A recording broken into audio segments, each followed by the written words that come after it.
క్రీస్తునందు ప్రియమైన దేవుని బిడ్డలందరికీ ప్రభువైన యేసుక్రీస్తు యొక్క పరిశుద్ధమైన నామములో house of vision international ministries తరపున ప్రేమపూర్వకమైన వందనాలు తెలియజేస్తా ఉన్నాం. అందరు బాగున్నారా? సౌఖ్యంగా జీవించడానికి దేవుడు తన యొక్క ఉన్నతమైన కృపను మన పట్ల చూపిస్తూ అనుదినము కూడా నిరీక్షణతో ప్రభు సన్నిధులు ఎదురు చూచేవారిగా ప్రభు మనల్ని నడిపించిన విధానాన్ని బట్టి ప్రభువును స్తుతిస్తా ఉన్నాం. మార్చి నెల 18వ తారీఖు 2026వ సంవత్సరం. ఈనాటి వాక్య ధ్యానం నిర్గమాకాండం 12వ అధ్యాయం 46వ వచనం. మీరు ఒక్క ఇంటిలోనే దాని తినవలను, దాని మాంసములో కొంచెమైనను ఇంటిలో నుండి బయటకు తీసుకుని పోకూడదు. దానిలో ఒక్క ఎముకైనను మీరు విరవకూడదు.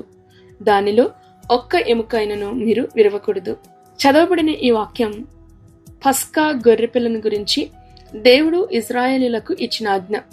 వారు ఐగుప్తు నుండి బయటికి వస్తున్న రాత్రి పస్కా గొర్రెపిల్లను తిని దేవుని యొక్క రక్షణను వారు అనుభవించారు. మనకు తెలుసు కదా, సంహారకుడు వారి గృహాలలోనికి ప్రవేశించకుండా వారి యొక్క తలుపులకు గడపలకు ఆ పస్కా పశువు యొక్క రక్తాన్ని వారు ప్రోక్షింపచేశారు. ఈ యొక్క ఆజ్ఞలో ఒక గొప్ప ప్రవచనాత్మకమైన అర్థం దాగి ఉంది. ఇది తర్వాత అంటే యేసుక్రీస్తు ప్రభు వారు చేసే శిలువ త్యాగాన్ని సూచిస్తా ఉంది. పస్కా గొర్రెపిల్ల యేసుక్రీస్తు ప్రభువుని సూచిస్తా ఉంది. చెప్పబడిన కండిషన్ ఏంటంటే ఒక్క ఎముక కూడా విరవకూడదు. మన జీవితంలో ప్రతి ఒక్కరూ పరీక్షలు, సమస్యలు, ఒత్తిళ్లను చాలా ఎదుర్కొంటూ ఉంటాం కదా. అయితే కొన్ని సమస్యలు అవి మన స్వాధీనంలో ఉంటాయి, మనం పరిష్కరించుకునేలా ఉంటాయి. మరికొన్ని మన స్వాధీనంలో ఉండవు, అవి మన వశంలో ఉండవు. మరికొన్ని మన యొక్క పొరపాట్ల వల్ల జరుగుతూ ఉంటాయి. చిన్న చిన్న పొరపాట్లు, చిన్న చిన్న తప్పిదాలు కూడా కొన్నిసార్లు చాలా పెద్ద నష్టాలకు దారితీస్తూ ఉంటాయి మన జీవితంలో కదా. మన ఆలోచనలు, మన మాటలు, మన పనులు పరిశుద్ధంగా ఉండాలి అని ఈ యొక్క వాక్యం మనకి జ్ఞాపకం చేస్తా ఉంది. పాత నిబంధన గ్రంథంలో పస్కా గొర్రెపిల్ల యేసుక్రీస్తుకి ప్రతిరూపం. యోహాను సువార్త 1:29 ప్రభు అంటాడు, ఇదిగో లోక పాపమును తీసుకుని పోయే దేవుని గొర్రెపిల్ల అని బాప్తిస్మిచ్చి యోహాను మనకి జ్ఞాపకం చేస్తాడు. ఇదే మాటను అపోస్తలుడైన పౌలు 1 కొరింథీ రాసిన పత్రిక 5:7 వచనంలో మన పస్కా గొర్రెపిల్ల అయిన క్రీస్తు బలి అయి ఉన్నాడు అంటారు. ఇశ్రాయేలీయులను ఐగుప్తు బానిసత్వం నుండి విడిపించిన పస్కా గొర్రెపిల్ల లాగానే యేసుక్రీస్తు ప్రభువు మన పాపములను, మన యొక్క పాపపు బానిసత్వం నుంచి క్రీస్తు యేసు ప్రభు వారు విమోచించారు. అయితే యేసుక్రీస్తు ప్రభు శరీరంలో ఒక్క ఎముక కూడా విరిగిపోలేదు. ఇది ప్రవచనం యొక్క నెరవేర్పు. అంటే క్రీస్తు ప్రభువారు శిలువపై మరణించినప్పుడు యేసుక్రీస్తు ప్రభువారి యొక్క ఎముకలు విరిగిపోలేదు.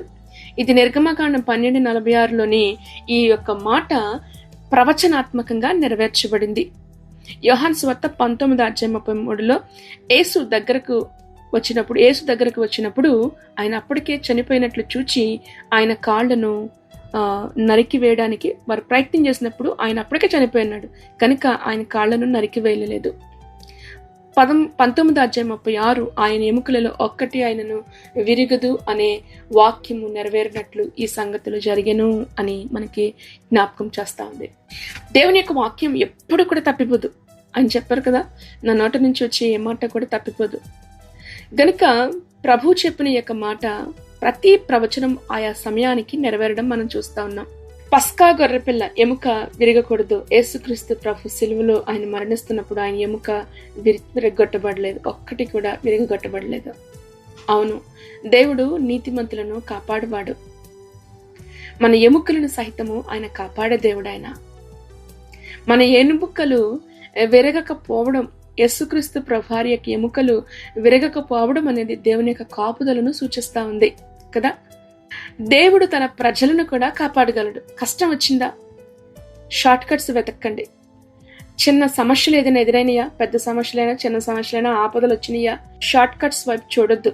పరిశుద్ధముగా జీవించడానికి యేసుక్రీస్తు ప్రభులాగా సంపూర్ణంగా దేవుని యొక్క చిత్తానికి లోబడి మనము బ్రతుకుదాం. ఎందుకంటే దేవుని యొక్క కాపుదల మన మధ్యనుంది, మన పైన ఉంది. ఆయన నీతిమంతులను కాపాడగలిగిన దేవుడు. ఆయన నీ తల వెంట్రుకల్లో ఒక్కటి కూడా రాలిపడదని చెప్పాడు ఆయన. నీ ఎముకలలో ఆయన ఒక్కటి కూడా విరవడానికి ఆయన అంగీకరించడం.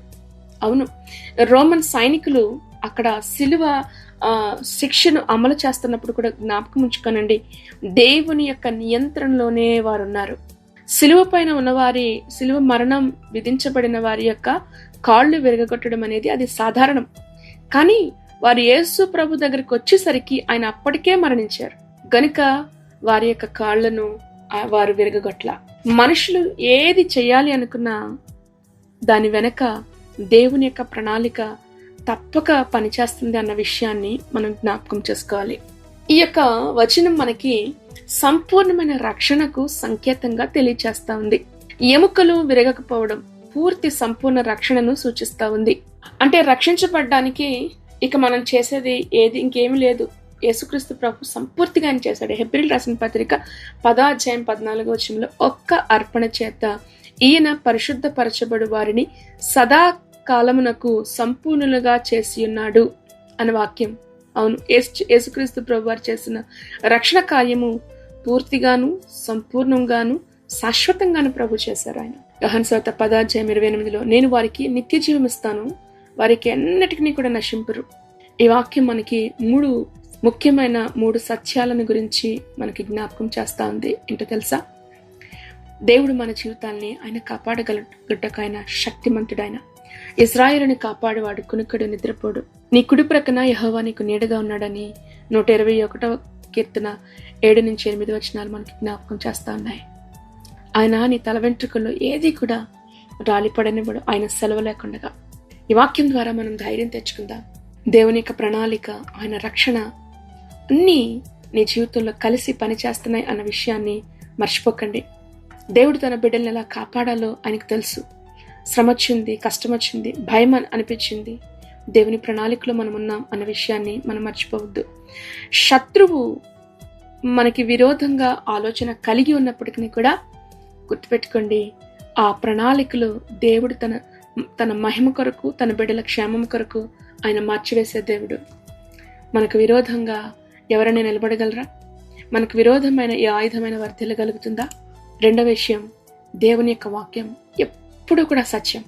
ఆకాశం భూమి గతించిపోయినా కానీ దేవుని మాటలు గతించవు. ఈ వాక్యం వింటున్న మీరు దేవుని యొక్క వాగ్దానాలను చేతపట్టుకోండి, ధైర్యంతో నిలబడండి. అననుకూల పరిస్థితులు, అస్థిరమైన పరిస్థితులు చుట్టూ కూడా వస్తున్నప్పుడు ధైర్యంతో నిలబడదా. ప్రభు వాగ్దానం చేస్తున్నాడు, నీ ఎముకల్లో ఒక్కటి కూడా విరిగిపోదు. దేవుని యొక్క సంపూర్ణమైన బహుమానాన్ని, రక్షణ ఆనందాన్ని అనుభవిందాం మన జీవితంలో. ఈ రోజున అపవాది మన యొక్క రక్షణ ఆనందాన్ని దోచుకోవడానికి ఎన్నో ప్రయత్నాలు చేస్తా ఉన్నాడు. సంతోషంతో, ఆనందంతో అనునిత్యం కూడా ప్రభు చేసిన మేలుని జ్ఞాపకం చేసుకుంటూ ప్రభునామాన్ని మహింపరుద్దాం. మన యొక్క ఆనందాన్ని, సంతోషాన్ని దోచుకోవాలని ప్రయత్నం చేసే అపవాదిని అవమానం కలిగినట్లుగా ధైర్యంతో ప్రభు వైపు చూసి ప్రభునామాన్ని మహింపరుద్దాం. ఈ వాక్యం ద్వారా దేవుడు మిమ్మల్ని అందరినీ దీవించి ఆశీర్వదించును గాక. ఆమేన్, ఆమేన్. ప్రార్థన చేసుకుందాం, తలలు వంచుదాం. మహాపరిశుద్ధుడైన తండ్రి, మీ పరిశుద్ధ నామాన్ని బట్టి మీకు స్తోత్రాలు చెల్లిస్తున్నాం. దేవాలోకం యొక్క అనేకమైన ప్రలోభాలు, ఎన్నో భయాలు, అస్థిరమైన పరిస్థితులు మా హృదయాన్ని కల్లోలం చేస్తూ ఉంటుండగా దేవా, ఈ దినమున నీవు మాతో మాట్లాడినందుకు నీకు వందనాలు. ఒక్క ఎముక కూడా విరిగిపోదన్నావు. ఎంత గొప్ప దేవుడవు ప్రభా. నువ్వు మమ్మల్ని ఇంతగా కాపాడి నడిపించుచున్న దేవుడవు దేవా. శత్రువు యొక్క ప్రణాళికలు నీ బిడ్డలమైన మా పట్ల ఎంత భయంకరంగా ఉన్నా వాటి మధ్యన నీకు మహిమకరంగా నీ బిడ్డలు నీ సాక్షిగా నిలబెట్టుకునే దేవుడవు గనుక నిన్ను స్తుతిస్తూ నిన్ను ఘనపరుస్తున్నామయ్యా. ఇదిగో మా కొరకు నువ్వు చేసిన నీ రక్షణ కార్యాన్ని బట్టి మీకు వందనాలు చెల్లిస్తున్నాం తండ్రి. నీకు వందనాలు. రోమా సైనికులు వారి డ్యూటీని నెరవేర్చారనుకున్నావు, కానీ ఎముకలను మాత్రము నువ్వు ముట్టనివ్వలేదు ప్రభా. నీకు స్తోత్రాలయ్యా. నమ్మకమైన దేవుడవు తండ్రి, నీకు స్తోత్రాలు. నీ కృప కలిగిన హస్తాలకి వాక్యం వెంటనే ప్రతి ఒక్కొక్కరిని అప్పగిస్తున్నాం. మా తల వెంట్రుకలు నీ సెలవు లేకుండా రాలిపడవు.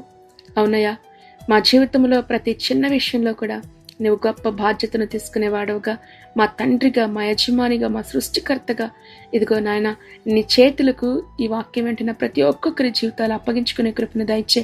ఇంకా ఎవరైనా ప్రభా ఈ వాక్యం వెంటనే వారు రక్షణకు దూరంగా ఉన్నారేమో వారిని జ్ఞాపకం చేసుకొని రక్షణతో వారిని అలంకరించండి. మీ సహాయం దయచేయమని అడుగుతూ మరొకసారి ప్రభా, కుటుంబంలో ఉన్న ప్రతి పరిస్థితులను కూడా మీరు చక్కదిద్దండి, బాగు చేయండి. భార్యాభర్తల మధ్యన సమాధానం ఇవ్వండి.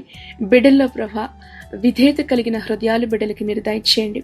ఎగ్జామ్స్ రాస్తున్న వారిని దీవించండి, బలపరచండి. రాసిన వారు ఎగ్జామ్స్ రిజల్ట్స్ కోసం ఎదురు చూస్తుండగా మీరు బలపరచమని అడుగుతూ, ఉద్యోగ ప్రయత్నాలు చేస్తున్న బిడ్డలను దీవించండి.